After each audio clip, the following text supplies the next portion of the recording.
guys, we're here para do episode of Auto Culture. Siyempre kasama pa rin Brian Culanan. Guys, itong usapang leather tayo mga auto. So nandito tayo sa SureFit Auto Interior and General Upholstery mga auto. So guys, ito kaya na tayo nandito is pinagawa natin yung tire cover natin dahil medyo wear and tear na rin. Durog na rin talaga yung yung leather natin guys. So guys, ito excited na ako para ito makilala natin tong SureFit Auto Interior and General Upholstery mga auto. Para malaman natin yung mga presyuhan ng mga SUV sa kotse. So guys, syempre, at ano ba yung mga klase ng mga ng mismong leather mga ka-auto. So ano pa natin? So tara, check na natin.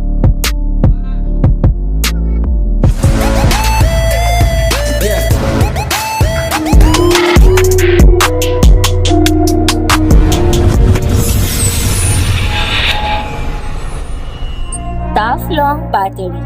Tough and long lasting. Okay guys, ito nandito tayo sa SureFit Upholstery mga ka-auto. So ito guys, mapapansin nyo nandito tayo sa workstation. Medyo honestly, busy talaga sila mga ka-auto. So yan guys, i-flex ko lang sa labas. May ginagawa sila mga van doon. So ito guys, tatanungin natin dito yung mga isa sa mga nagtatrabaho dito sa SureFit guys. So ito guys, tanungin na natin. Okay, sir, hello po. Yes, boss. Good morning po. Good morning boss. Sino po sila? Ako nga po pala si Junel. Junel. Boss Junel, ano po sila dito sa SureFit, boss? Sige. Ako po yung nagtatahi dito ng mga like seat cover. Yun. Opo. So, ito, Sir Junel, regarding seat cover, ito yung pinagawa natin tire cover. Tama ba? Pwede mo ba sa amin i-flex? O ano bang maginawa sa tire cover natin? Ayun po, boss. Andito na po yung car cover nyo. Okay, ayan. Ganito pong leather ginamit natin. German po. Ayan po. Matibay po. Yan, no? Saka ang ganda po. Ang kintab po. Makinis. Okay. Saka Ito, Sir Junel, nabanggit mo yung kinis. Pag hindi ba German, hindi siya makinis? Parang ganun. Ayun po, boss. Okay, may comparison ba tayo para sa mga viewers natin makita natin? Ay, ang comparison po natin sa leather na ginamit natin dito is ito, boss. Makikita nyo po yung diferensya niya. Ito po kasi medyo matigas. Saka medyo kupas tingnan. Ngayon, dito po tayo babase sa ginawa nating car cover nyo, boss. Ang leather na ginamit natin, pulido po yan. Bukod sa leather, ang tahi po natin, pulido po. Malinis, boss. Opo. Ayan, no? Ayan po, boss. Ito, boss, nabanggit mo na rin yung mga kagandahan sa German leather. Ito, boss, kasi syempre nasa initan lagi itong tire cover na to, no? Yes, boss. Ano bang maganda sa German pag itong ginamit, boss? Maganda po sa German, boss. Kasi kahit po siya naiinitan or kahit siya mabasa, hindi siya tatagos yung tubig. Saka kung sa init naman po, di siya po titigas. Okay. Agad-agad. Matibay po ang German leather natin na gamit. Okay, yun pala yan, no? Mga ka-auto, napansin nyo. Tsaka, tingnan mo Sir Junel, makita mo yung tahi nila. Ang linis, guys, oh. Ayan po. Oo. Yan, no? Nakikita nyo po yung tahi namin dito.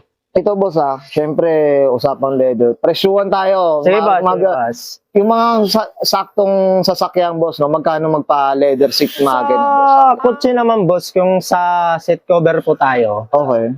ang price range po namin start is 5,000. Depende po siya sa design. Ngayon po, kung may design po siya, medyo tataas po tayo ng konti. Okay. Ngayon po, sa UV naman po tayo, sa SUV, medyo taas-taas tayo konti. 7,000, like that. Tapos sa... kasi dahil maraming upuan no? Third row na po yun Tapos pag sa van naman po tayo, start po natin sa price ng seat cover, nasa 12 po. Kasi medyo marami na pong upuan yun Ito pwede pang bumaba or depende sa sa tela, tama ba? Opo, depende po sa tela po na anuhin natin. Ito may sample ba tayo ng diyan ng German na seat cover ito, guys? Ay, meron po tayo, boss. Sample. Ito po yung gawa natin. Sa mga viewers natin, guys. Ayan po, boss. Ayan, no? Ito German leather. Opo, German po yan, boss. Okay. Pakita nga natin, Sir Junel, yung likod natin para makita ng mga viewers na paano sila magtahi mga ka-auto dito sa SureFit. Ayan po, boss. Yan, no? Ang linis, guys. Kahit yung ilalim, pakita natin yung loob nga. Yan, no? Yun. So talagang ito na ang pinakamaganda talaga na leather. German na talaga. Opo, boss. Ito na talaga. Maganda po ang German leather pag gusto nyo pong magpa-seat cover. Yan. Maganda po. Yan. Okay, so mga dyan, no? Regarding promote natin yan, Sir Junel. Saan ba tayo matatagpuan, boss, para i-promote Matatagpuan po yung Surefit Upholstery po sa Taytay Rizal po. Okay, may Facebook page ba tayo, boss? Ay, meron po tayong Facebook page na ang pangalan po natin is surefit.custom auto interior and general upholstery. Yun, boss, may contact number ba tayo? Ano ba natin Ang contact po natin, Boss Bryce, sa Facebook, sa number po natin is 0905-3400-541. Yun. Kung sa landline naman po kayo tatawag, ang number po natin is 0275-298912. Yun po yung number natin sa landline at saka sa number po. Yun, well said. Okay, Sir Junil, okay na, boss? Okay na, boss. Yun po yung contact natin sa pag gusto nyo pong magpa-set cover. Yan, well said. Boss ko na and Sir Junil Larita, sewer dito sa Surefit Upholstery, mga ko to, dito sa Taytay Rizal. And this is Oro Culture.